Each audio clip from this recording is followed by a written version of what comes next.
یہ عورت اگر صرف مجرم ہوتی تو الگ بات تھی، یہ زرگام خان کی ماں بھی ہے۔ ماں خونی بھی ہو تو کوئی اولاد اسے پھانسی کے تختے پر چڑھتے نہیں دیکھ سکتی، اور شاید پھانسی سے بدتر عمر بھر کی سزا ہے۔ جس عورت نے ساری زندگی محل جیسے گھر میں گزاری ہو، عیش و عشرت میں زندگی کو جیا ہو اور لوگوں پر حکمرانی کرنے کے خواب دیکھے ہوں، اس کے لیے اس سے بڑھ کر کیا سزا ہو سکتی ہے؟ باقی زرگام اور حدائق لوگ واپس آتے ہیں تو مل کر بات کر لیتے ہیں کہ کیا کرنا ہے۔ فی الحال اسے تھانے سے جیل پہنچاؤ تم، سنجیدہ لہجے میں کہتے وہ اپنی جگہ سے اٹھا تھا۔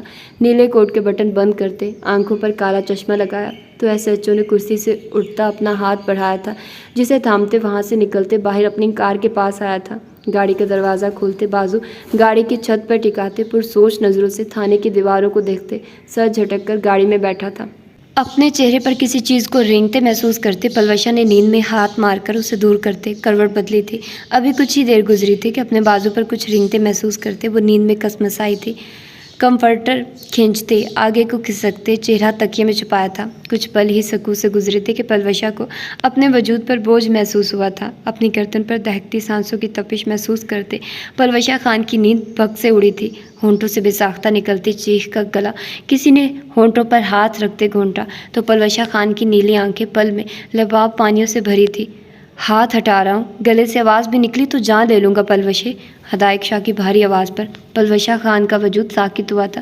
نیلی آنکھوں کی پتلیاں حیرت سے پھیلی تھی، جبکہ حدائق شاہ ہاتھ ہٹاتے پلوشا خان کو بازو سے دبوچتے رخ اپنی جانب کر چکا تھا۔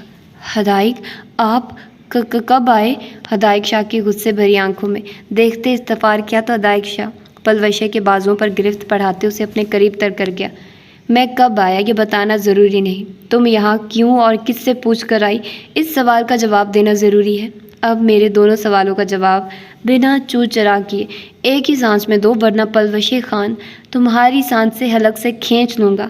کروٹ کے بل لیٹے پلوشا کا رخ اپنی جانب کیے، ایک ہاتھ سختی سے پلوشا خان کی کمر کے گرد لپیٹتے اور دوسرا پلوشا کی گردن کے گرد حائل کرتے، سرد لہجے میں گھرا کر کہتے وہ پلوشا خان کی جان لبوں پر لے آیا تھا آپ سے دور جانے کے لیے، اور لالا سے پوچھ کر آئی، بنا روکے ایک سانس میں کہتی وہ غصے کو مزید ہوا دے گئی تھی۔